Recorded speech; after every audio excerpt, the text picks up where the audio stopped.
Buenas tardes, damos inicio a la 15ª sesión de este ciclo de narrativas del siglo XXI que vamos a dedicar estamos ya ocupándonos de autoras que nacen a mediados del último decenio del siglo pasado, como ocurre con el caso de Lisa Levy, que es del 94, y como veremos la semana que viene en la novela de Andrea Abreu, que ha nacido en 1995, es decir, se están creando desde la mitad de la veintena, ¿no? de años de su vida, ¿no? Y eso es lo que otorga a sus obras una mirada enteramente nueva. Recordad que comenzábamos con Pilar Adón, nacida en 1970, ya son 25 años casi de diferencia, y eso era lo que yo buscaba a lo largo de este ciclo, en este avance, ¿no?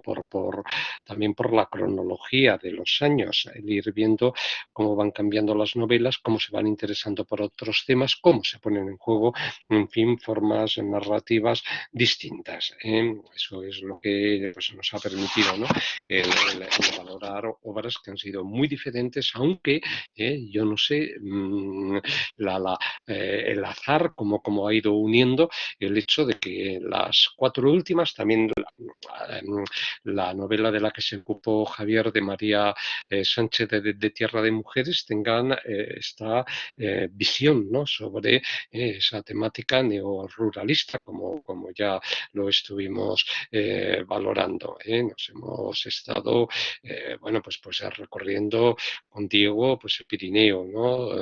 de Camprodón. Estuvimos la semana pasada en el campo de Criptana, ¿verdad? En aquella obra que considerábamos Feria de Anairis Simón, si era o no era una novela, y ese fue fundamentalmente uno de los puntos candentes del debate que tuvimos, ¿no? Ahora sí que estamos ante una novela, ¿no? Pero aquí el tema del neoruralismo, ¿no? nos va a llevar a un marco geográfico que no está ubicado en un punto preciso de donde esa dimensión distópica. Por último, como estábamos comentando antes del comienzo de la sesión, pues bueno, nos iremos de vacaciones a Tenerife, quisiéramos en este sentido, y veremos en Panza de Burro ya otros lugares con un contorno geográfico también muy preciso.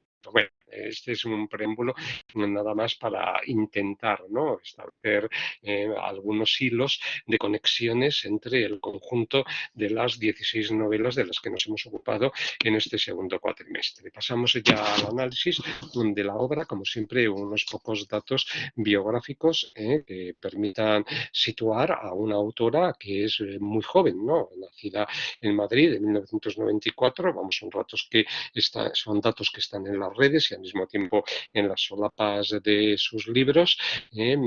Viene del campo de la comunicación audiovisual, también de las artes escénicas, ha estudiado en la Universidad Europea de Madrid, ha estudiado dramaturgia en la Royal Academy of Dramatic Art de Londres, y como veis, lo he destacado en negrita, pues de momento tiene poca obra, pero se ha interesado por todos los géneros, es decir, se inició en la publicación con Perdida en un bol de cereales, un poemario que en su momento tuvo una buena crítica, una buena acogida. Luego estrenó en marzo de 2018 una obra de teatro, Ramitas en el pelo, con un personaje que se está moviendo en la transexualidad, ¿no? Para ver finalmente con cuál de las dos identidades se queda.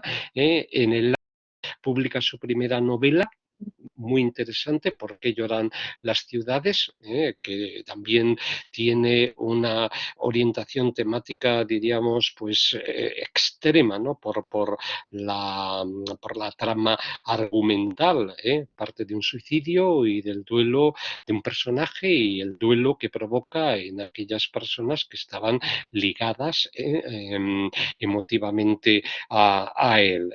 Y su segunda novela, pues es esta, ¿no? La que vamos vamos a examinar en el día de hoy, cuyo título a mí de entrada me fascinó.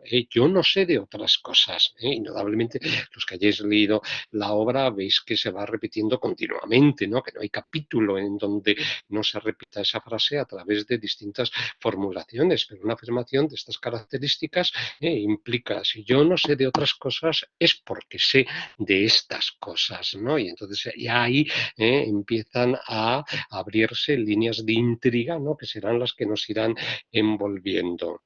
Habría que hacer una mínima observación sobre estas novelas últimas que están saliendo en temas de hoy, que tienen, en fin, una portada, siempre valoramos esos datos iconográficos, muy curiosa, ¿no? Yo al menos es la primera vez que lo veo, en donde se me dé en la banda de arriba, como podéis ver, lo que pesa el libro, 249 gramos, y el número de palabras, cosa que, bueno, como lo cuenta Word o el procesador de textos, pero es curioso, ¿no? He visto que varias novelas de temas de hoy pues te ofrecen estos datos, ¿no? Que de algún modo pues podrían ser considerados paratextos, ¿no? En cierto sentido.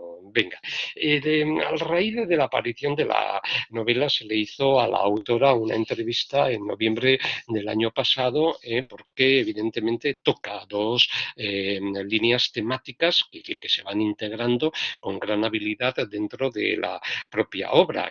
Por una parte, bueno, pues la dimensión apocalíptica, es decir, estamos ante una pequeña sociedad llamada Pueblo Pequeño. Es un pueblo que está colindando con un bosque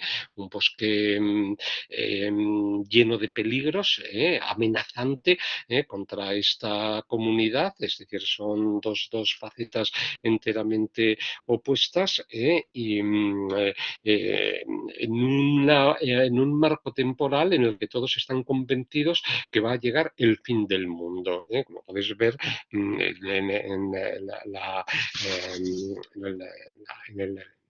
la entrevista se señala, ¿no? La segunda novela de Lisa Levy entremezcla el realismo mágico, y ha destacado también la influencia de García Márquez, la distopía, la angustia adolescente.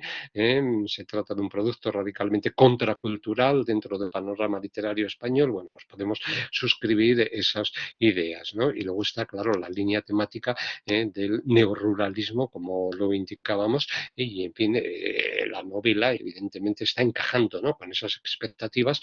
Hasta ahora no habíamos planteado quizá la de los ojos cerrados de Durne Tela, que nos abrió que Álvarez al principio, ¿no?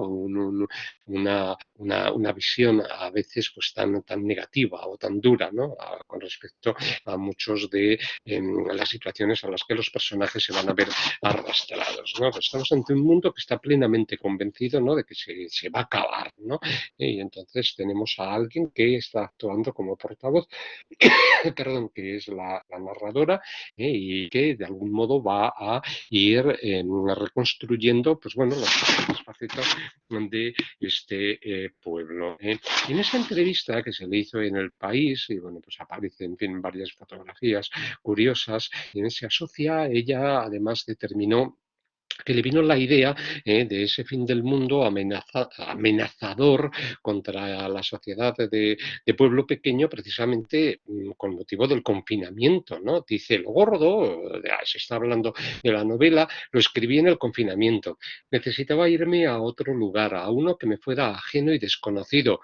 Como no podía ir, estaba como todos encerrada y además el mundo se acababa, eso pensábamos todos, creé un personaje para que me contara todo eso. Yo creo, perdón, veis cómo, y eso es una de las ideas que más hemos insistido a la hora de estudiar el discurso narrativo, en la necesidad que tienen, ¿no? Los autores de crear a personajes, bueno, pues para poder superar situaciones límites, ¿no? Ante las que ellos mismos se enfrentan. Encontré esa voz y la escuché. Llevaba un año escribiendo una novela que no iba a ningún lado, porque era muy cercana a mí. Era la historia de una chica en Londres. Y ya se nos cuenta que vivió en Londres, ¿no? Como lo hemos dicho antes, en donde estudió teatro. Mira, Elisa Levy no interesa más que a su familia y amigos, no me apetecía nada cercano. Situé mi primera novela, de la que hemos hablado, porque lloran las ciudades, en Tokio, y en mi vida había estado en Tokio. Ya sabes, claro, de Tokio, en un lugar en el que no sabía, al que nunca o que no conoce, ¿verdad? Se traslada a esta sociedad ruralista que evidentemente tampoco tiene un correlato muy preciso con los ámbitos que podamos llegar a conocer. Bueno, como os decía, más allá de la trama argumental, que en ocasiones puede parecer simple y en ocasiones enrevesada, a mí lo que me importa pues, es las técnicas, ¿no?, del discurso narrativo, cómo está entramada la novela. Nos encontramos además en un día preciso, el 1 de enero, y una voz, como ha dicho ella en esa entrevista, de una joven que tiene 19 años, que se llama Lea, le llaman Lea pequeña porque su madre se llama igual y le llaman Lea grande, que le va a contar su vida. Estamos en el 1 de enero, como veis en la primera cita, y con esa vida, la de los habitantes de pueblo pequeño, a un individuo que no sabremos su nombre porque se dirige a él siempre llamándole señor, que se ha encontrado en la linde de ese bosque misterioso. Entonces lo detiene y le pide que no se adentre en el mismo y que se quede allí esperando con ella. Ahora leemos el arranque de la novela con ese primer capítulo titulado Rumiar. Esto nos llevaría, a los que lo recordéis en este sentido, a una relación muy peculiar de los tiempos, ¿no?, con los que el discurso narrativo se está armando. Es decir, el tiempo de focalización en el que se encuentra esa voz narrativa dura unas horas, en las que va manteniendo esa conversación casi casi inagotable, ¿no?, con este señor que de vez en cuando, bueno, pues suelta alguna frasecita, ¿verdad? Y lo único que hace pues es mirar a la chica que se le ha sentado al lado y dejarle que hable. Pero el tiempo de la historia, lo que llamamos, ¿no?, ese tiempo 3, es amplísimo.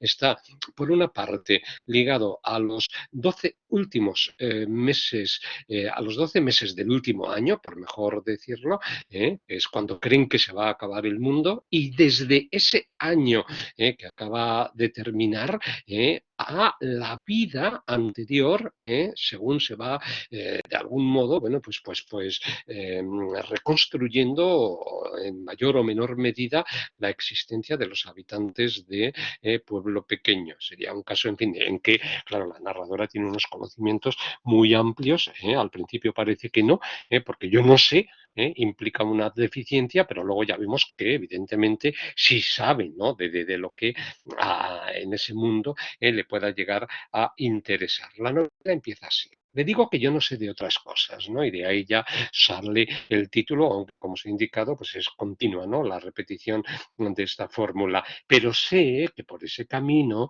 solo hay bosque. El señor me contesta, ¿es por ahí? Que no, que no, que no, que se va usted a morir si va por ahí. Si quiere le indico, le llevo hasta su perro, le insisto. No hace falta, me dice él, y yo le digo, aquí los perros que no comen siempre van al mismo sitio. Es por ahí, me repite, que no, que no, que no. Le paro con la mano porque yo sé que quienes se adentran en el bosque no salen, no llegan a ningún sitio y se mueren, se cansan y se deshidratan, se cansan y se mueren de frío, se cansan y ya la vida no les enseña ningún camino. Le tiro del brazo y le explico que yo soy más de aquí que nadie, que soy joven, pero que yo este lugar me lo conozco porque tengo historia, que si quiere yo le cuento, le digo que yo perdí a una perra cuando era más pequeña y estaba donde las liebres. Tengo historia. Y ese es el elemento, está en el primer párrafo de la obra, que se va a ir desplegando progresivamente a lo largo, como veis, de una conversación, ¿no?, que es continua y que no tiene en este sentido casi casi posibilidad de acabarse. Entonces estamos ante una narradora, claro, en primera persona, es homodiegética, como decíamos, que parece deficiente por esa declaración inicial que pasa al título, y la continua repetición de la misma, pero claro, decir yo no sé de otras cosas significa decir yo sí sé de, en cambio, de las que conciernen a este mundo, a esta historia, ¿no? A la que yo pertenezco, y esa es la que irá poniendo de manifiesto en esa amplia red de vocaciones que va a proceder. Es verdad que jugando con ese rango de la deficiencia, estamos también ante una narradora que se manifiesta diferente, que desconfía de todo, que ha tomado una decisión, pero no sabe si va a poder llevarla a cabo, a veces está segura de hacerlo, a veces no lo está, está en esa fecha y ya parece que sí va a dar el paso definitivo. Entonces, dice, usted no lo sabe porque a saber de dónde viene usted, pero en este lugar los perros perdidos van al olor de la comida y los dueños de los perros tiran al bosque desesperados. Se había encontrado el señor, porque el señor había perdido a su perro, lo había visto meterse en el bosque y Lea le ha detenido para que no se meta en ese bosque, porque si no, él no saldría de ese bosque. No sabe a la de gente que he visto yo no volver de las landas. De verdad, usted de esto no sabe nada, pero este bosque no se cruza. Y me fijo en que el señor respira cansado y que de su frente caen goterones que podrían llenar los pozos de por aquí. Fijaos en esta frase que ahora mismo acabamos de leer, porque ha interrumpido el discurso en estilo directo, ha cambiado, en este caso, la línea elocutiva que se estaba utilizando. Su cara hace que me salga la emoción y pienso que a él sí podría contárselo. Es muy importante esta frase. Podría contarle que me voy. He decidido que me voy de este lugar chiquito y de pronto empiezo a ver a este señor despistado, perdido, como la única persona en el mundo que podría entenderme. Sí, él y solo él puede entenderme, y por eso lo va a convertir, ¿no? En receptor, pues, de toda esa trama de evocaciones, ¿no? Es decir, ese es el marco pragmático con el que la obra se construye, ¿no? Es un relato testimonial, confesional, Lea tiene que contar, ¿no? Algo, es decir, en esa situación en la que no sabemos qué hacía ahí, ¿no? Pero esa es una línea de intriga que yo no voy a desvelar para los que se acercan a la obra. Ha cometido, ha realizado una acción, y entonces necesita explicársela a sí misma y se encuentra este señor y entonces de una forma ininterrumpida va a irle dando cuenta, pues, de todos los sucesos que conforman su vida y que de algún modo pues nos van a permitir a nosotros también entender qué es lo que ha pasado, ¿no? En ese momento en el que se han encontrado. Por eso digo que es una novela circular. Tenemos que esperar a llegar al último capítulo justamente, para encontrarnos en el mismo sitio y para saber qué es lo que hacía Lea en ese linde del bosque, y por qué se ha encontrado con este señor, ¿no? Al que se lo lleva a un banco, ¿no? En el que se apoya, y en donde comienza, pues bueno, ese relato continuo. Eso hace que el señor pues apenas hable. Antes hemos visto cómo había algunas frases en estilo directo, entrecomilladas, porque estábamos en el comienzo del primer capítulo, pero luego, por ejemplo, la voz de la narradora se apropia de las frases muy cortas que dice el señor. Mire, le digo, mientras le siento en el banco donde estoy apoyada para que descanse, que aquí en este banco da la sombra siempre.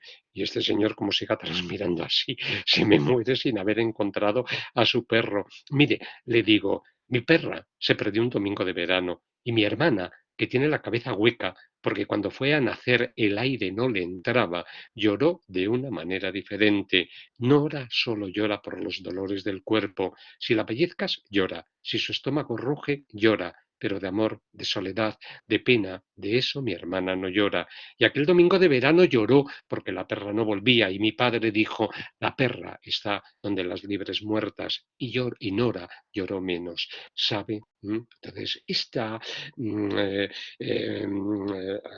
referencia, ¿no? que se ha hecho a la hermana que tiene Lea, Nora, que es una persona pues, que nace, ¿no? En el momento de nacer se queda sin oxígeno oxígeno, ¿no? Y entonces, pues bueno, es prácticamente un vegetal a quien tienen que atender, ¿no? Sentada en una silla de ruedas, que no puede hablar, que apenas se puede mover, que apenas puede gesticular, es muy importante en el capítulo en el que nos encontramos en este sentido. Entonces, como veis, con los pasajes que hemos ya leído, es muy original el modo en que la boda de Lea está continuamente moviéndose entre dos planos enteramente distintos. Es decir, tenemos ese estilo directo en el que le está hablando al Señor, al que le cuenta lo que ha ocurrido, como habíamos dicho, durante ese año en el que todos creían que iba a producirse el fin del mundo. Ya se nos dice, luego un poco más adelante, que esta novela se sitúa en ese 2012, ¿no? Y ahí tenéis una referencia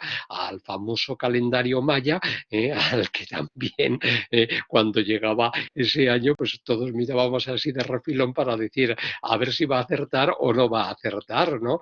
Algo encontramos de los mayas, pero yo enseguida supe que todo era una mentira, que no era más que un absurdo invento, pero la gente empezó a tener miedo y solo se hablaba de eso. Bueno, pues esa es lo que da verosimilitud, ¿no? Al hecho de que la acción narrativa se sitúe en los 12 meses de un año en el que esta comunidad rural está esperando a que se produzca el fin del mundo. Pero habréis visto también en los pasajes que hemos leído que hay ocasiones en que Lea se calla y se queda mirando al Señor o se queda mirando al bosque. Y entonces nos llega la línea de su pensamiento. Está definiendo esa situación elocutiva en la que se está encontrando. Lo describe al Señor, sus gestos, que se intenta adivinar qué es lo que pueda llegar a pensar. Por ejemplo, el Señor y yo nos quedamos mirando el bosque y yo le noto como suda. Si tiene calor, quítese la camisa, que igual su perro tarda en venir, le digo. Solo necesito descansar un poco aquí y luego tiro por ahí a buscarle, me dice. Este le digo, me dice, nos recuerda un poco, como ya veréis enseguida, a Mario Vargas Llosa. Que no, que no, que no, le digo, no insista, de verdad, que no le confunda mi cara de cría, que yo tengo los 19 muy bien puestos y sé que a los que se adentran en las landas se les hace de noche. Este bosque es traicionero como el río cuando baja rápido. Estamos todavía en el primer capítulo, ¿eh? Es decir, apenas sabemos nada de los habitantes de pueblo pequeño y tenemos ya numerosos datos sobre lo que el bosque representa y significa. Los viejos dicen que si lo atraviesas todo llegas al mar, aunque yo creo que no, pero yo de norte, sur, este y oeste no entiendo. Yo sé de otras cosas, ¿eh? Es lo contrario del título. Tengo historia, sé de esas cosas de mi historia, ¿eh? No sé nada de lo que ocurre en otros lugares, en otros ámbitos, ¿verdad? Y eso es lo que le va a llevar, ¿no? A esa idea de abandonar un pueblo pequeño. Entonces, claro, tenemos una voz mimética, que es la que corresponde a Lea pequeña, porque está articulada en esta conversación continua que va manteniendo con el Señor, ¿eh? Pero a la vez, en esa voz mimética se van integrando reflexiones en las que en voz baja ella piensa, ¿no? Y ella articula alguna serie de datos que nos ayudan a construir, bueno, pues la situación en la que se encuentra. Eso es lo que hace, bueno, esta fotografía es curiosa porque es la autora sentada también en la linde de un bosque, ¿no? Intenta de algún modo, bueno, transmitirnos la sensación de lo que en la novela se está refiriendo. Así que estamos en una forma de monólogo, porque es interrumpida muy pocas veces, es un discurso en estilo directo, eso sería su voz mimética, que puede considerarse monólogo interior, que sería la voz diegética, cuando la narradora se calla, reflexiona, piensa en cómo está reaccionando el Señor ante lo que le está contando. El Señor transpira como un cerdo al que van a degollar. No tengo agua, Señor, pero si quiere puede apoyar su cabeza en mi hombro. Javier suele hacerlo. Aún no sabemos quién es, le digo. Lo de poner la cabeza en mi hombro me refiero.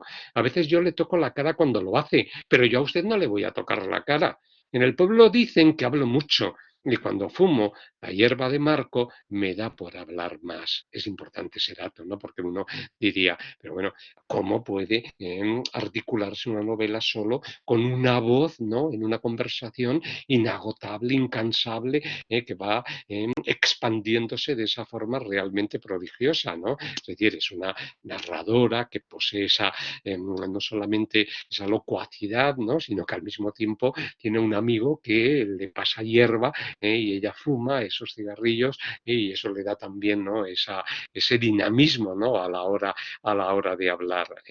Lo importante es que en su voz irán entrando las voces de los habitantes del pueblo, de sus amigos, ¿no? Del círculo familiar, su madre, su hermana, de unos nuevos habitantes que llegarán al pueblo, de otras figuras, ¿no? Que irán apareciendo y que de algún modo, bueno, pues se irán incorporando a este desarrollo. Es también muy original entonces el modo en que Elisa Levi ha planteado esa conexión entre los ejes de tiempo y de espacio. Os decía lo de le digo, le dice, porque para mí, esta novela tiene, quizá lo de realismo mágico venga también por ahí, de la entrevista del País, bastante que ver con Conversación en la Catedral de Mario Vargas Llosa, que recordáis que son 4 horas de conversación que mantienen Santiago Zabala y Ambrosio, y desde ella recuperan los 8 años de la dictadura del general Odría. Básicamente diríamos, es esto, es decir, son unas horas de conversación que mantienen, bueno, de conversación, eh, entre comillas, que mantienen dos personajes porque uno no hace más que escuchar, ¿no? Lo que le está contando Lea Pequeña y sí, también sí, ese recuerdo de Fortunata y Jacinta podría, ¿no? Ponerse en relación, ¿no? En el carácter de la figura. Y entonces era lo que os estaba diciendo, 4 horas para todo un desarrollo de la vida de los habitantes de ese pueblo, que es verdaderamente casi llega hasta sus orígenes, ¿no? Porque al menos de todos va diciendo algo, de todos va contando algo. Y luego el espacio, que se funde, hay un cronotopo aquí muy bien configurado por esa unión que se forma entre pueblo pequeño y el bosque que lo bordea, ¿no? Es decir, entre el mundo de la naturaleza, al que una y otra vez se va remitiendo, veis en el pasaje, os lo he destacado, el bosque es peligroso, ¿sabe? Ni la Guardia Civil busca a los que se pierden porque no quiere entrar en las landas. Y aquí guarda forestal no tenemos porque estamos tan remotos que no le interesamos a nadie. El bosque lo creó la naturaleza para tenerle miedo, para que la gente tenga presente la muerte, la desaparición, la oscuridad, porque cuando te adentras en él dejas de ver el sol y solo tienes penumbra. Y da igual el musgo, las brújulas o la orientación o la buena memoria, el bosque engulle los conejos con hambre. Es decir, es un espacio personificado, ¿no? Que de algún modo es símbolo de las fuerzas del mal, de la naturaleza o de los habitantes de pueblo pequeño, ¿no? Eso es lo que de algún modo se irá viendo a lo largo de la lectura. Pueblo pequeño se contrapone también a otros núcleos que consideraríamos distópicos porque no tienen tampoco un nombre que tenga raíz topográfica, ¿no? Pueblo Grande, por ejemplo, pues bueno, vale. Es algo muy típico, ¿no? De las comarcas rurales de España, ¿no? Llamar a un sitio o de arriba a Villa Abajo, por pequeño pueblo grande, pues básicamente vendría a ser esa denominación. Pero bueno, pueblo grande sí tiene más servicios, servicios de salud, de restauración, van a trabajar algunos personajes que viven en pueblo pequeño y luego está la ciudad con mar, que se supone ya que es un lugar, ¿no? Que es con un entorno urbano muy diferente al rural. Esto me recuerda a, a la gradación que suele construir desde un incendio invisible hasta un amor Sara Mesa en sus novelas. Recordad en un amor de la que nos habló Clara Pablo, como íbamos viendo también esa sucesión de Cárdenas, Petaca, La Escapa, como la Escapa sería pueblo pequeño, Petaca pueblo grande, Cárdenas sería el núcleo urbano, ¿no? Y como los personajes van viniendo, yendo de un lugar a otro porque trabajan, porque de algún modo, bueno, pues mantienen una relación, aunque el marco de la acción propiamente sea pueblo pequeño o La Escapa, como ocurría en un amor de Sara Mesa. Hay una verosimilitud, se justifica ese encuentro, ¿no?, entre Lea pequeña y el señor, ya lo hemos visto, justo en esa linde del bosque. Insisto mucho en este aspecto porque es la línea de intriga principal, ¿eh? Es decir, sabemos lo que hacía allí. ¿Por qué estaba allí el señor? ¿Por qué había perdido el perro? Se le había metido en el bosque, pero no sabemos por qué estaba allí Lea pequeña, ¿eh? Y esa duda te queda y vas leyendo la novela desde ella, ¿no? Y de algún modo, claro, a medida que vas avanzando, sobre todo cuando vas llegando al final, te vas dando cuenta, ¿no?, de lo que ha ocurrido o de lo que se le va a meter en la cabeza, ¿eh? Entonces estamos ante una narradora que dibuja poco a poco sus rasgos caracterológicos con una identidad, ¿no?, que de algún modo se adecua también, ¿no?, a lo que va contando, ¿eh? 19 años, como hemos dicho. Es curioso, carece de olfato. Yo no sé si Elisa Levy lo puso, ¿no?, porque era la anosmia, ¿no?, uno de los rasgos de la COVID, ¿eh? Tiene ardores de estómago en situaciones de enorme tensión cuando se pone muy nerviosa, un fuego que la consume por dentro, y tiene un rasgo que a mí me llamó mucho la atención, porque su padre se lo decía. Pones ojos de campo. Ojos de campo significa achinar, amusgar, ¿no? Como diría Delibes, los ojos, entrecerrarlos, ¿no? Como quien desconfía, de lo que le están diciendo. Y ese es un matiz por la mirada, ¿no?, que el personaje pueda llevar a cabo. Ya los títulos de los capítulos de que consta la obra, al mismo tiempo que al título de la novela le vaya la primera línea, yo no sé de otras cosas, las palabras, que creo que pasa también en la novela de Andrea Abreu. Sí, efectivamente, me lo estaba recordando porque estaba ahora con la lectura. Los títulos de los capítulos van saliendo de frases o de palabras que encontramos luego en el capítulo. Es algo que hace también Lorenzo Silva con bastante frecuencia. Rumiar. Entonces, claro, lo justifica. Nosotros lo podemos utilizar, ¿no?, de una manera coloquial. ¿Qué estás rumiando? Es decir, ¿qué te está comiendo por dentro, ¿no? ¿Qué estás tramando, urdiendo dentro de ti? Vendría a ser ese significado, ¿no? Y eso es lo que hace, ¿no?, Lea pequeña. ¿Qué hago aquí quieta a la sombra? Esperar a su perro y rumiar como las vacas, señor. Rumio todo lo que he pensado que voy a hacer mañana. Fíjese, señor, igual yo espero, como usted a su perro, y usted me acompaña en esta tarde rara de primer día del año. Y ahora ya se calla y mira al señor, pero él mira el bosque. ¿Veis? Es decir, a mí me sorprendió muchísimo cuando empecé a leer esta novela, ir viendo esa articulación de técnica, porque yo al menos no tengo recuerdo de haberla visto en alguna otra novela. Vosotros que tenéis una memoria más joven de lectura, a lo mejor podéis recordar alguna novela en la que se produzca esa integración de estilo directo y de un estilo directo, pero ya con reflexiones diegéticas, como decíamos. Bueno, entrando ya un poco, que es además justamente, no se puede poner puertas al campo, pues como motivo de la portada, parece que en la linde del bosque se pone una puerta que es la que está a punto de cruzar Lea, porque se va o porque quiere al día siguiente, 2 de enero, marcharse ya por fin de ese pueblo, ¿no? Entonces, ese capítulo primero es importante porque nos va dando los datos que os he ido poniendo en juego, todo el marco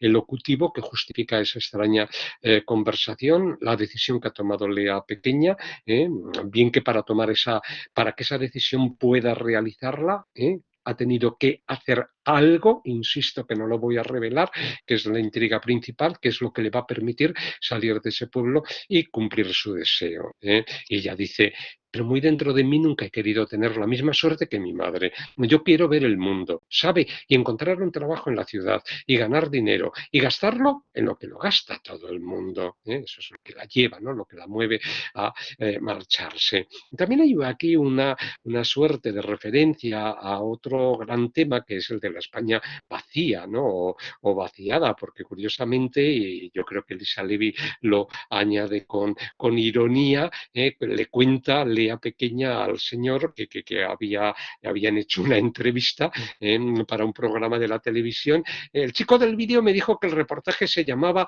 La Nueva España vaciada, y yo dije, mirando a la cámara, como miran a cámara las actrices, que de vaciada nada, que vieran que vivos estábamos, que vacío era el estado natural del bosque, pero que aquí la España estaba muy llena todavía, ¿no? Como desde las comunidades rurales, un poco lo que decía también María Sánchez, oye, que hay que crear un feminismo rural, que no nos vale, ¿no? En el que nos puedan exportar de fuera, ¿eh? Y luego ya de nuevo continuas referencias al hecho de que el mundo se acabó ayer, es decir, el 31 de diciembre para Lea es el término, el fin de ese plazo, de ese mundo que todos estaban aguardando. Bueno, con el índice os dais cuenta del contenido de la obra, son 14 capítulos principales, todo frases que van surgiendo del entramado narrativo.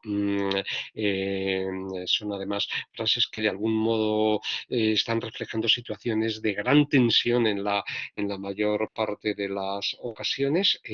Hay dos componentes paratextuales, la dedicatoria, la cita y bueno, pues el resto de los elementos quedarían así fijados. Fijaos, daos cuenta del título de los dos últimos capítulos, El fin del mundo y Yo no sé de otras cosas, porque estamos ante un avance cronológico. Es decir, si hubiera puesto 12 capítulos y cada por mes, casi hubiera cuadrado, ¿no? Pero en cierta manera vendría a corresponderse también a ese avance progresivo que se va a ir marcando. Están en enero, el 1 de enero de 2013, pero continuamente iremos viendo cómo la acción avanza a lo largo de una serie de meses a los que se nos va remitiendo. Bueno, el capítulo segundo, yo bajaba por el camino de piedras, es importante porque ya comienzan a aparecer otras figuras, otros personajes, primeramente los amigos, cuatro jóvenes que han nacido básicamente, pertenecen a la misma generación. Dicen, en este pueblo los jóvenes somos cuatro, Javier, Catalina, Marco y yo, y de estar tan solos, la vida la vivimos casi siempre juntos. Bueno, y Nora, señor, mi hermana también es joven, pero ella no. Ella no cuenta, porque es la que ha nacido, ¿no?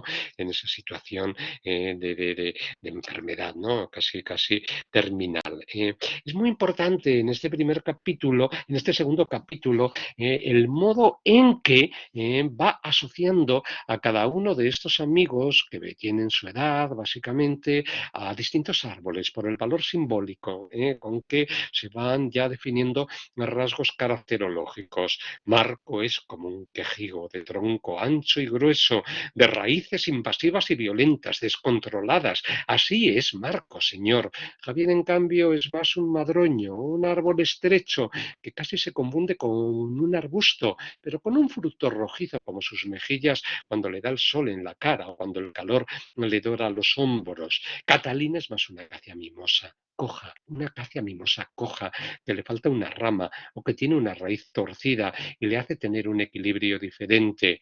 Mi hermana, señor, mi hermana ya es una planta en sí misma, no hace falta que se la compare con nada. Claro, la naturaleza, ¿no? Es la que parece que está otorgando, ¿no? Una identidad a esos seres, pero es esa naturaleza del bosque, ¿no? O sea que es también un valor simbólico muy destacable el que queda aquí marcado. Hay varios hechos que van permitiendo que se establezcan redes narrativas internas en la trama de los capítulos, ¿no? Uno de ellos es la llegada imprevista de los nuevos al pueblo, sobre todo porque han comprado la que llaman la casa de Jimena. Luego nos enteramos que la tal Jimena es la abuela de Lea pequeña, la madre de Lea grande, que había roto Lea grande con su madre a causa del nacimiento de Nora, porque básicamente le vino a echar la culpa, ¿no? A Lea grande, ¿no? De la enfermedad que padecía, y desde entonces pues no se hablaban. Entonces murió la abuela, la casa quedó vacía, se vendió y aparecen algunos personajes nuevos, ¿no? Que se irán de algún modo entrelazando sus acciones con las de los habitantes del pueblo, ¿no? Lo comentan Catalina y Lea en el primer pasaje. Estás tonta, dice Lea. ¿Quién va a venir a este pueblo si en la ciudad tienen el mar? Que no, me respondió Catalina, que estos no son de aquí, que estos vienen del centro, que son de Madrid, que allí ya se han cansado, que quieren campo, que quieren bosque porque nunca lo han visto de cerca, le dije a Catalina.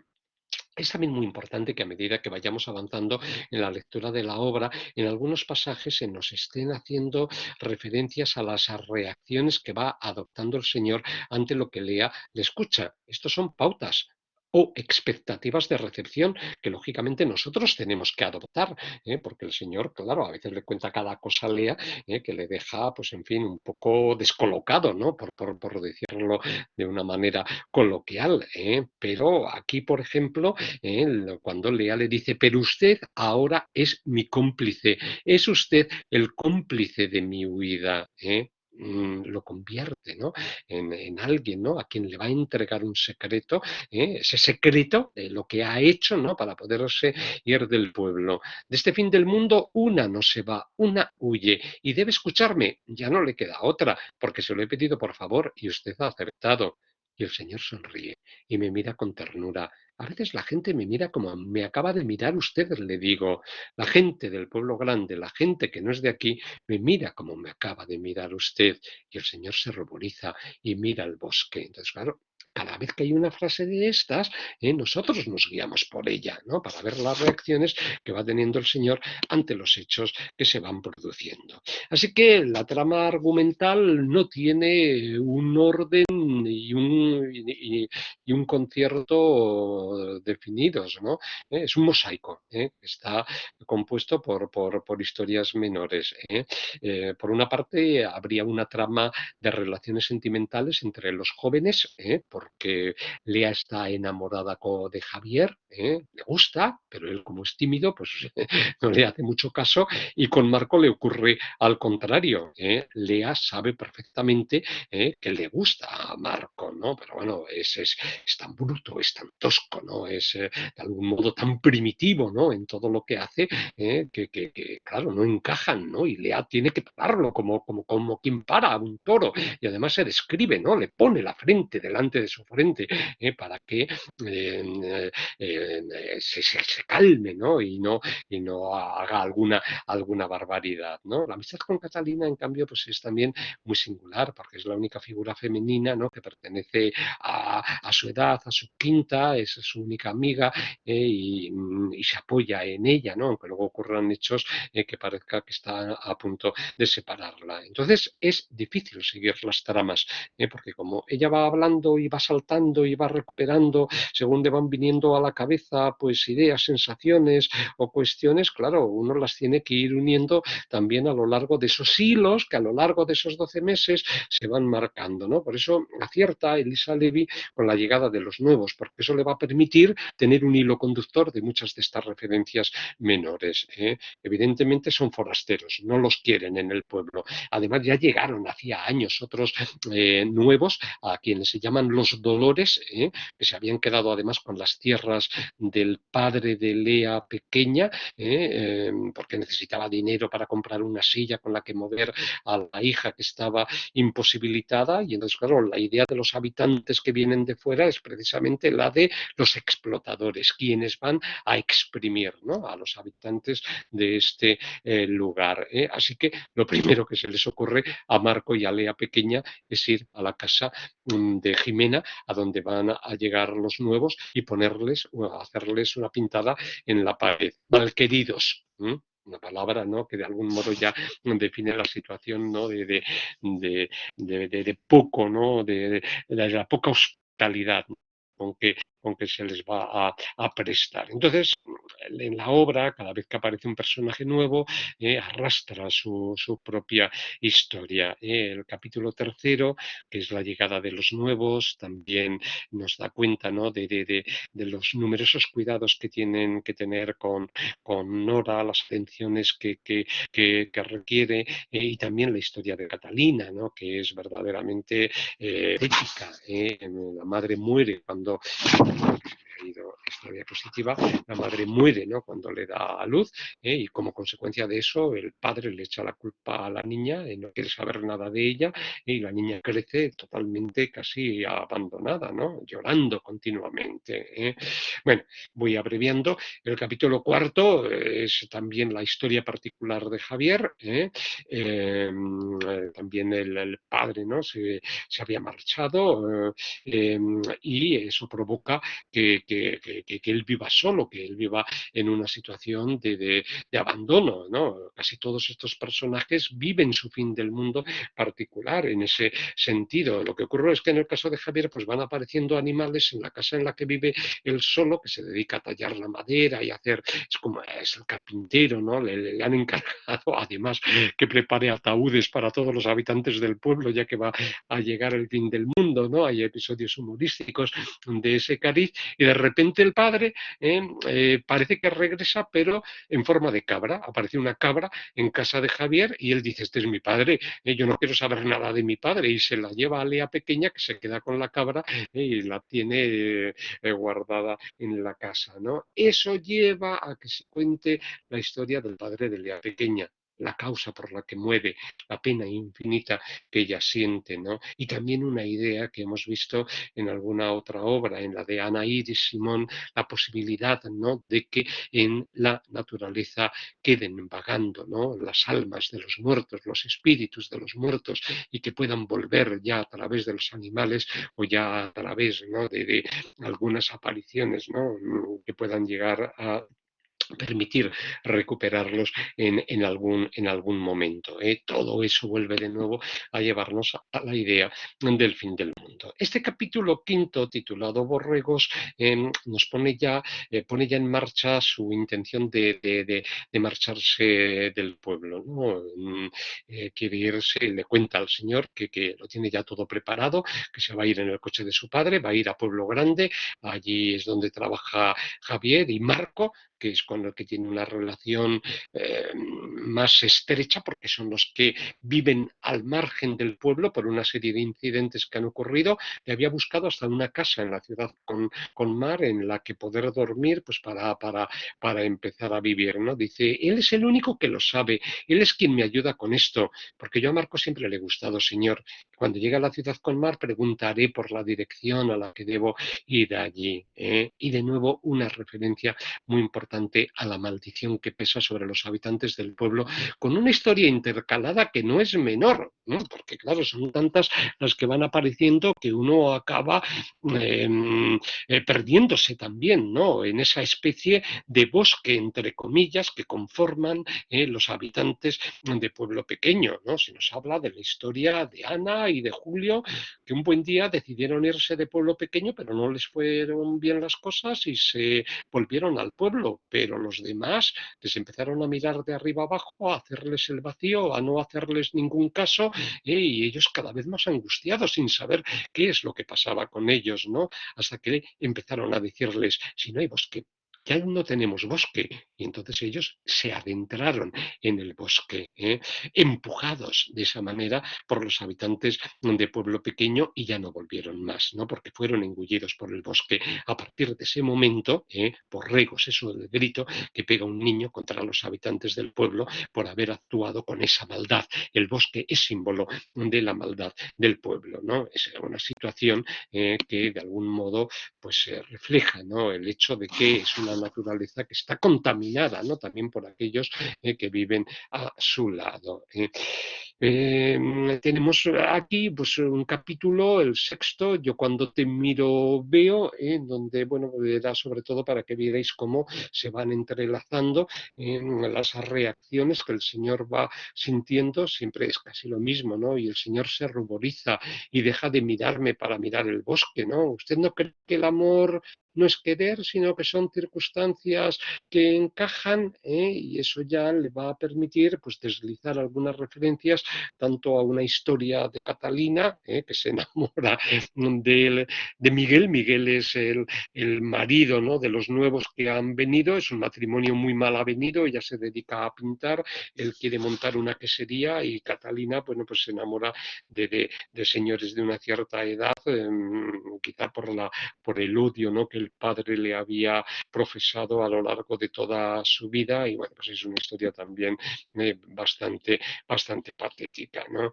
En el capítulo séptimo, Maleducada, pues nos cuenta, ¿no?, porque también hay signos de la propia naturaleza, ¿no?, signos prodigiosos, hechos anómalos que van ocurriendo. Empieza el mes de junio y cae una nevada que dura 6 días y que mantiene a todos encerrados en sus casas. Entonces eso de algún modo lo interpretan como un signo de que el mundo se va a acabar. Y justamente entonces se produce un hecho que viene a contraponerse a la pintada que habían hecho Lea y Marco en la casa de los nuevos. Marco viene corriendo a decirle a Lea, sal, sal, que tienes que ver lo que hay en la pared de tu casa, y se encuentra con una pintada que pone maleducada. Inmediatamente piensan, estos han sido los nuevos, ha sido la señora rubia que ha venido, aprovechado y ha puesto una pintada para vengarse, así que ellos vuelven a vengarse, ¿no? Con lo cual, bueno, pues esta estructura cíclica de venganzas que van aumentando de tono, ¿no? Y de crispación en los ambientes rurales queda así marcada. En el capítulo octavo se nos refiere soldado de una guerra, ¿no? Eso es una frase que pronuncia Esteban cuando descubre que Lea y Javier se dan un beso, ¿no? Y dice, todo amante es soldado de una guerra, ¿no? Y ahí tienen una relación esporádica. Y después nos fuimos a la casa abandonada, cuando no habían llegado los nuevos, que era la de Jimena. Ya le he dicho a usted que esa casa era el hotel de los amantes. Javier, que es un madroño, y yo, que más que planta soy otra cosa, nos echamos sobre la cama de casa de Jimena y sobre ese colchón Javier se fue convirtiendo en un sauce de tronco ancho, pero un sauce de copa llorosa, de esas que por poco tocan el suelo, y así de delicado jugó con mi cuerpo, y yo, que de animal tengo mucho, trepé sobre ese árbol que era Javier, como si fuera una ardilla de las que hay en los lugares secos, y pensándolo ahora, para el poco amor que tenía Javier preparado para darme, me sentí la quinceañera más deseada de toda España, señor, hasta de parte de Francia. Fíjese usted lo que le digo. Claro, inmediatamente las reacciones, es decir, esta me está contando que con 15 años mantuvo relaciones con Javier, el señor me mira con un poco de desconcierto y yo le doy una calada más a mi cigarrillo con hierba. Señor, ¿se le ha templado ya el cuerpo? Le digo, y él asiente. Yo le cuento todo esto para que luego tenga de qué hablar y que a veces nos quedamos sin cosas que contar. Bueno, voy avanzando porque quedaba, en fin, pendiente una línea de intriga. Ya indicó que a veces es difícil anudarlas todas. ¿Quién había realizado esa pintada en la calea con la palabra maleducada? Resulta que no habían sido los nuevos, que había sido Catalina, su mejor amiga. Ahí lo descubre porque Catalina hizo otra pintada en la casa de los nuevos, que es la que da referencia aquí, ¿no? Salté yo y le dije ahí lo tenéis arriba, ¿no? Porque Catalina Mentiras no dice, el peor cerdo se comió la mejor bellota, ¿no? Lo cual quiere decir que el individuo este, el tal Miguel, se aprovechó, ¿no? De la ingenuidad de Catalina, se acostó con ella, le quitó su virginidad, ¿no? Por así decirlo, la mejor bellota en este sentido, y en ese momento, cuando ve la letra Lea pequeña, salté yo y le dije, tú me pintaste ese maleducada en mi casa, porque lo eres, me contestó Catalina. ¿Y tú qué eres? ¿Una bellota? Sí, Lea, soy una bellota, la mejor, y él es un cerdo como todos, que mucho hablar, pero a mí me dejan la cabeza llena de cosas y luego que no, que no, que no. Si ya me dijiste tú que soy demasiada mujer para él, en fin, que son, claro, relaciones sentimentales que quedan establecidas de este modo, ¿no? Cuando llegamos al mes de agosto es cuando Lea comprende que su hermana es en realidad su fin del mundo, ¿no? Y ahí es cuando ya las relaciones de la intriga comienzan a anudarse de una forma más estrecha, ¿no? Hay un capítulo, Desgracia Eres, que se dedica a toda una serie de sucesos, diríamos casi paranormales, ¿no? Que van ocurriendo en torno a Nora y que sorprenden a la madre y a la hermana, porque de pronto pues logra tirar del mantel y cae un cuchillo que queda clavado en el suelo, ¿no? O sin poderse mover aparece tirada en el suelo, o como en este pasaje se queda en la bañera y se las regla para meter la cabeza dentro del agua y le cuesta a Lea, Dios y ayuda, el poder quitar el tapón para que no se le ahogue o se niega a abrir la boca o a abrir los ojos, ¿no? Es decir, Lea llega a una conclusión, ¿no? En ese sentido, cuando ve a su hermana con toda esa serie de señales que también están conectándose con el concepto del fin del mundo. Es decir, estamos ante una trama que va avanzando con una intensidad intensidad cada vez mayor. En realidad, claro, la narradora se da cuenta de que con todas las vidas que tiene dentro de sí, que son las de los habitantes de ese pueblo, le dice, fíjese señor, tengo la impresión de que todo esto que le cuento pasó hace años, porque me siento vieja, son las analepsis, con 19 años y más vieja que mi abuela ya muerta. El mundo se mató ayer, pero un poco también se mató aquel día, aquella noche, porque después cuando Javier, que ya no servía en la barra del bar, bueno, es un incidente que ha ocurrido por el que casi echan a Marco y a Lea pequeña de fuera del pueblo, ¿no? Bueno, siempre hay perspectivas temporales que van permitiendo dar un sentido a estos hechos. Bueno, ya he dicho que los dos últimos capítulos no me meto en ellos, el fin del mundo, yo no sé de otras cosas, que es el que permite que situarnos de nuevo en ese punto de partida, transcurridas esas largas horas de conversación, y en ese último capítulo ocurren dos hechos, ¿no? Dejo los puntos suspensivos, leo esto, que ¿qué hago aquí quieta a la sombra? Espero, señor, espero con usted a su perro, y espero el aleteo fuerte de las palomas, cuando mi madre grite al no vernos en casa, y pienso que el mundo nos ha matado, nos ha arrancado de su lado. Fíjese, señor, yo espero con usted a su perro, y usted me acompaña en esta tarde tan rara. ¿Qué hechos han ocurrido?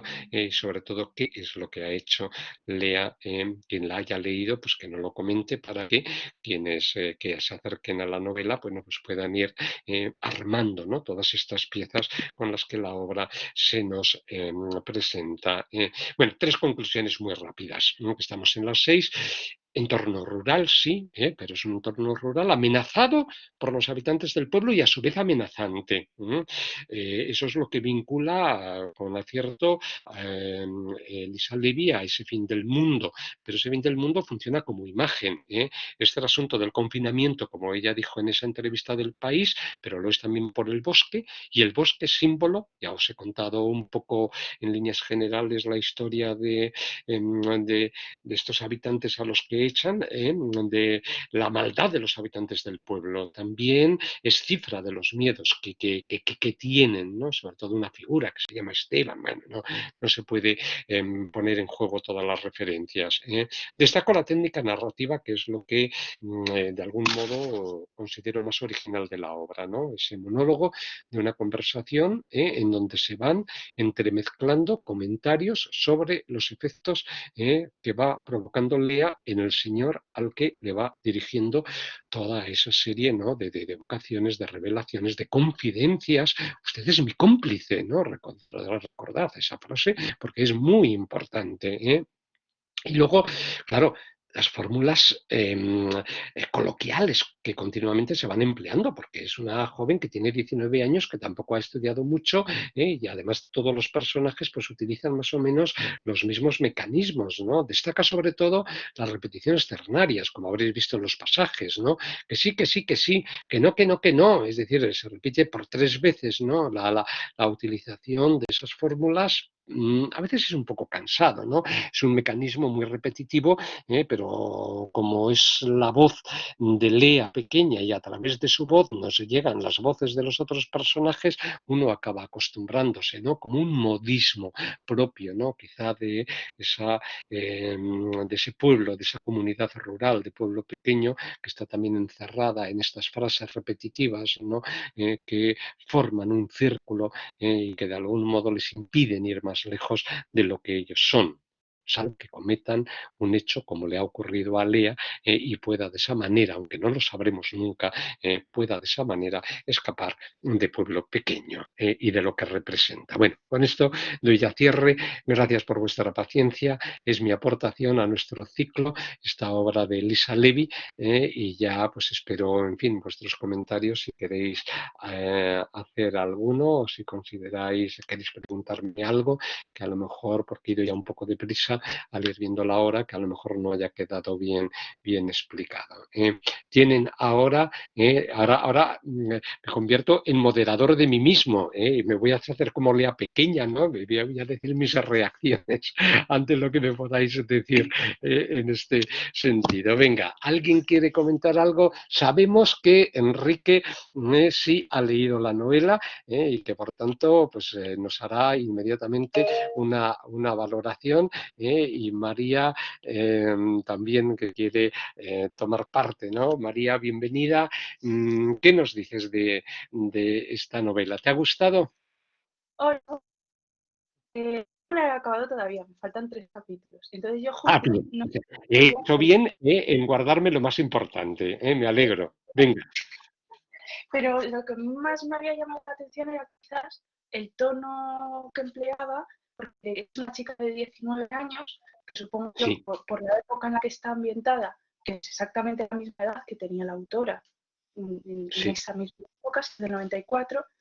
Y lo que me ha llamado la atención es ese tono infantil, claro, debido a Mm, circunstancias que rodean a la vida de Lea, pero las repeticiones, todo me remitía a un tono muy infantil. Al principio pensaba que ella igual también tenía otro problema como el de su hermana, pero algún claro, retraso.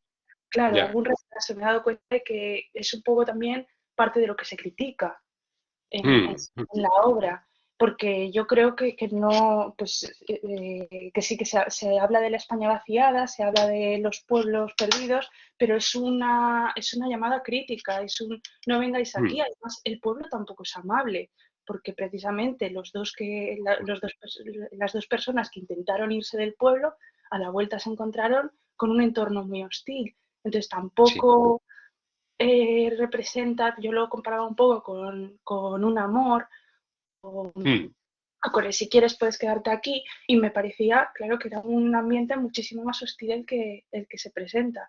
Un bosque misterioso, pero misterioso en el más sentido de la palabra, porque desaparece la gente dentro de él.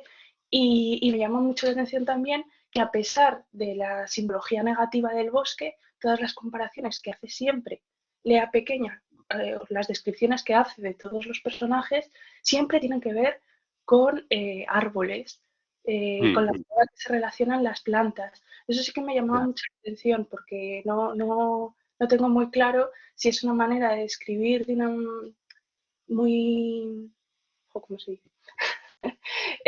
Catalogando de una manera muy clara a los compañeros a los que está presentando, o si es otra manera de establecer una crítica. Mm. Sí, efectivamente, sí. Te agradezco muchísimo todos estos apuntes. Sí, a mí no se me había ocurrido claro, las relaciones. Efectivamente, Lea Pequeña tiene 19 años, por tanto, en 2012, quien había nacido en 1994, pues tiene esa edad y entonces lo que ha hecho Elisa Levy, ¿no? Es ir, ¿no? A ese punto de su propia circunstancia biográfica, a lo mejor para recuperar.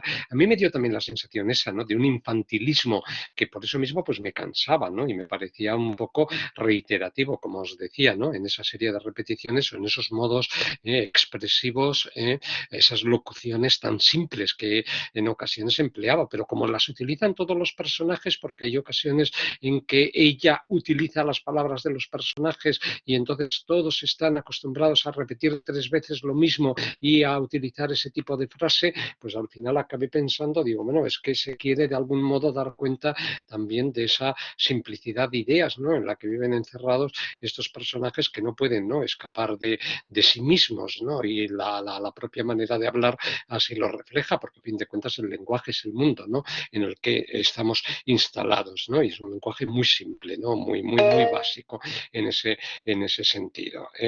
Gracias, María.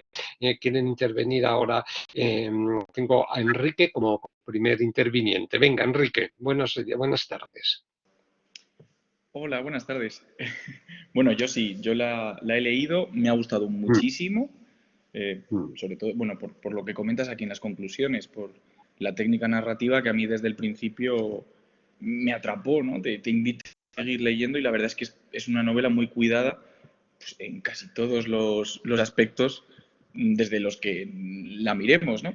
Yo por contestar a María, bueno, Mm, esta visión de los personajes no la he relacionado, yo creo que esto es una cuestión de interpretación, de lecturas distintas, no la he relacionado tanto como que fuera un personaje infantil, sino más en el sentido de que son personajes que han crecido en un entorno que se nos presenta desde el principio como raro, es decir, como exótico, por así decirlo, y sobre todo, vamos, directamente en el título o en la primera oración de la novela vemos, yo no sé de otras cosas, ¿no? Yo no soy mm, como tú, yo no sé las cosas que sabes tú, yo sé otras. Entonces, yo sé mucho de árboles o veo los árboles todos los días o conozco este bosque, por eso voy a hacer las comparaciones con los árboles. O sea, no sé si se me entiende muy bien. Voy un poco en esa idea de que no me parece tanto un tono infantil, sino como mostrar un imaginario completamente distinto, distinto. ¿no? Que yo creo que por eso la podemos asociar con la novela neorrural. Mm, También esto se ve cuando aparecen los forasteros, ¿no? Que son los otros, son claro. los distintos que vienen a tomarnos el pelo porque nosotros somos más tontos que ellos. O sea, es un poco ese juego. Así lo he leído yo, por lo menos. Sí. Luego, también por responder a las referencias que se han ido comentando, el espacio con los ojos cerrados, con la novela de Edurne Portela, que Fernando lo has mencionado por encima, es más que evidente. No solo ya el bosque como límite del mundo real y un mundo mágico o imaginario en el que ocurran cosas raras, ¿no? De donde viene todo el mal y sobre todo el nombre del pueblo. Bueno, en Los Ojos Cerrados era pueblo chico, aquí es pueblo pequeño, ¿no? Pero sigue habiendo un Ujú, pueblo grande en las dos novelas. Y luego, ya ujú. retomando una de las primeras ideas que lanzaste, Fernando, que decías, ¿sabes que las últimas 4 obras, vamos a decir obras, que no todas son novelas, ¿no?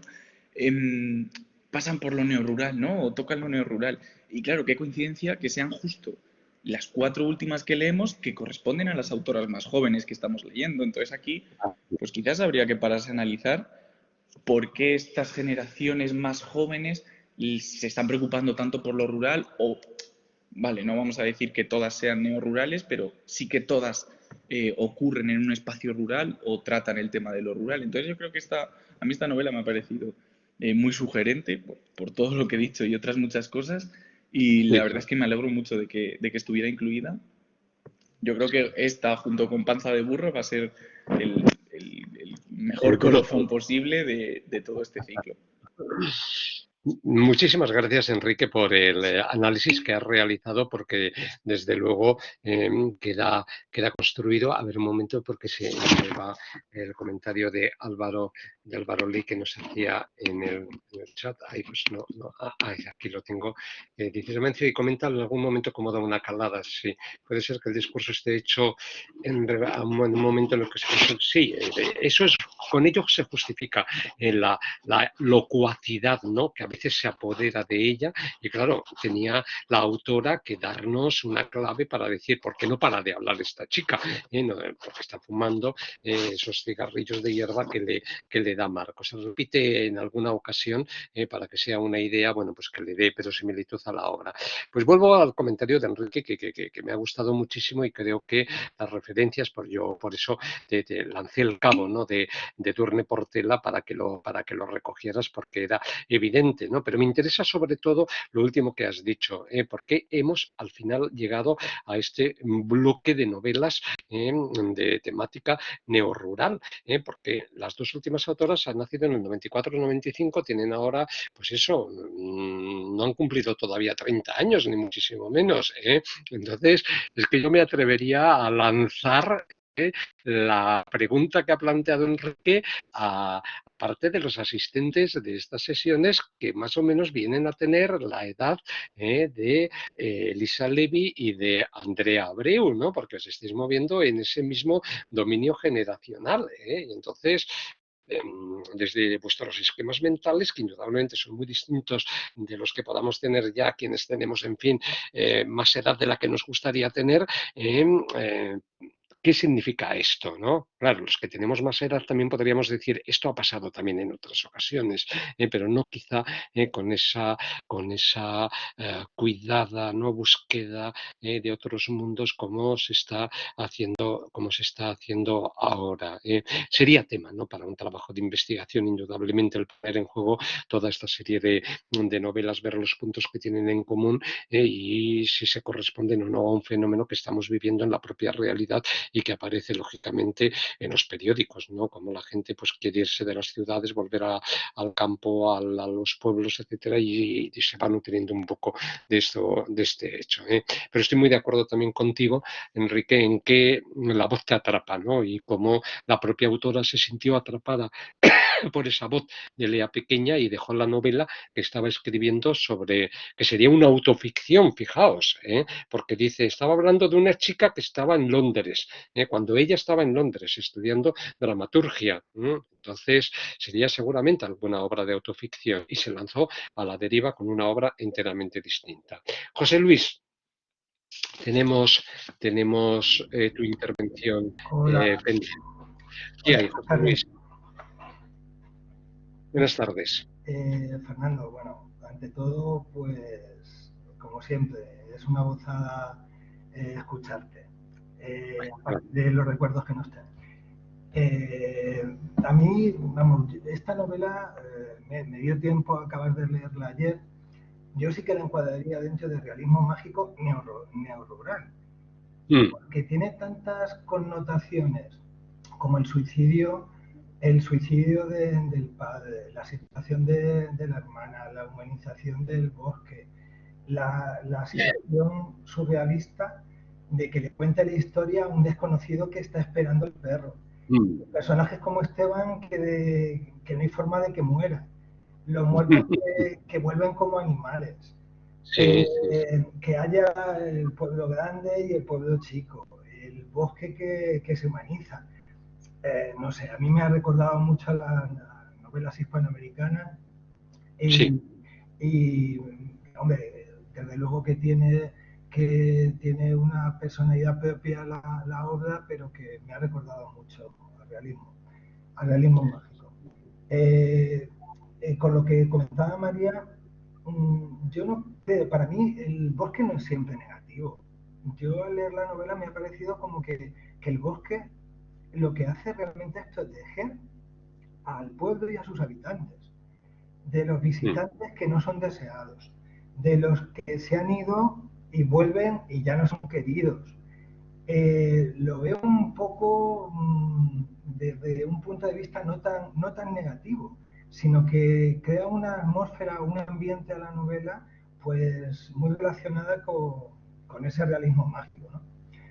Y para mí, desde luego, que yo en ningún momento he pensado que por el tono que utiliza la protagonista tenga en ningún momento rechazo, porque le ves que de una forma muy llana dice una serie de cosas que no serían propias de una persona que tuviera algún tipo de rechazo como el de Nora, que puede estar relacionado con lo que fuman, pues seguramente, la verdad, te puedes crear una imagen de ella como que realmente todo lo está contando y todo lo cuenta precisamente entre otras cosas, pues porque está fumando la hierba.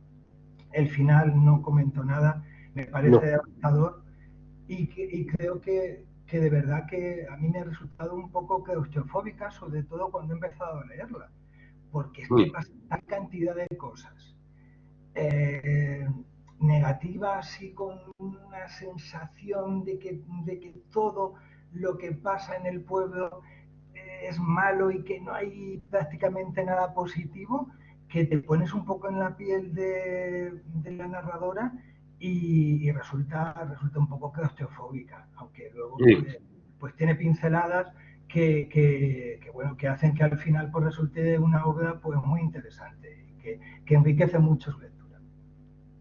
Efectivamente, José. Pues gracias. Claro, queda ahí la cuestión del bosque, la simbología del mismo. La narradora está continuamente hablando de los peligros, de que este bosque está maldito, lo asocia a la maldad de los habitantes del pueblo. Es decir, en ese sentido, claro, todo depende de su voz, ¿no? Pero es decir, está reflejando algo que han comprobado de una manera directa, ¿no? En este sentido, ¿no? Porque en ese bosque, en esas landas, ¿no? Parece que llegan a concentrarse todos esos vientos oscuros y negativos, ¿no? Con los que, en fin, esa España negra, ¿verdad? Que agita a veces, ¿no? Las vidas rurales. Bueno, gracias, José Luis. Javier, buenas tardes. Buenas tardes para ti, buenos días.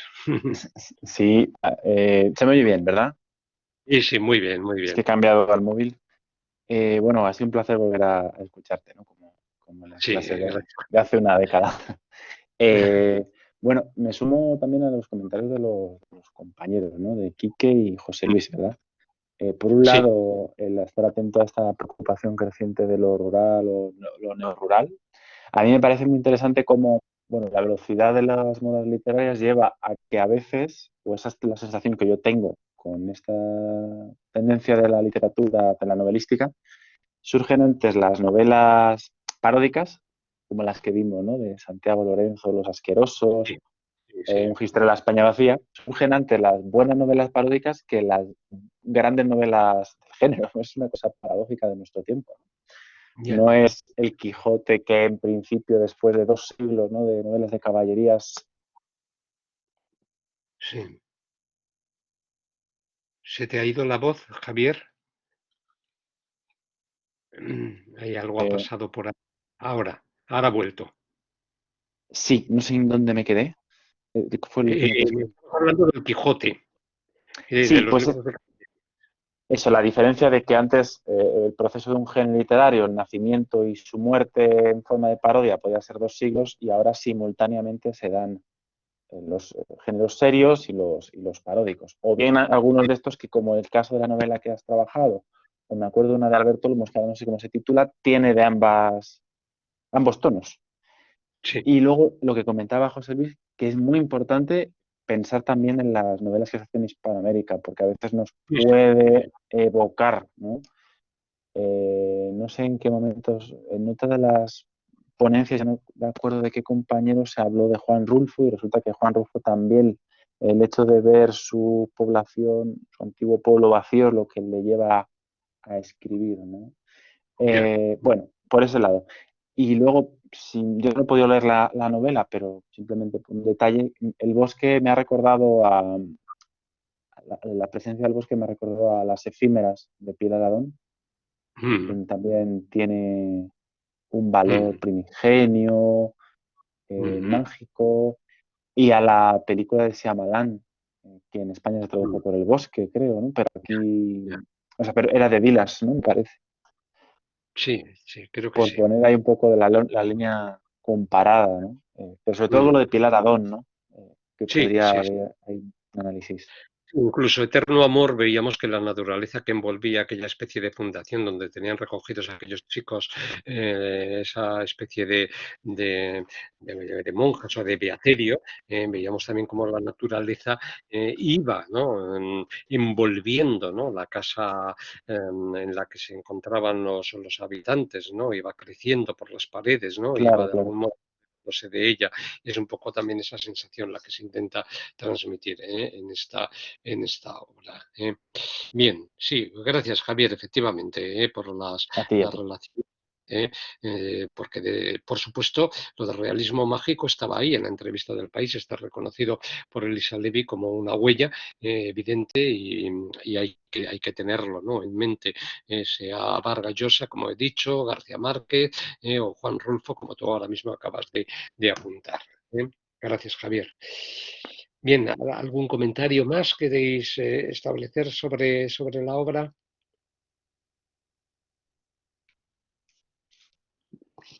Es una obra que se lee con rapidez, ya habéis visto el número de palabras, ¿no? Por eso a mí me hacía gracia que temas de hoy, porque hay otras que tienen el doble de palabras y te lo ponen arriba, ¿no? Y que pesa por tanto el doble, ¿no? Que es también un elemento curioso, sobre todo a lo mejor si tienes que volar y te tienes que pesar el equipaje y no te puedes pasar, pero bueno, que se ofrezcan esos datos nunca lo había visto, es un detalle de originalidad de este sello editorial.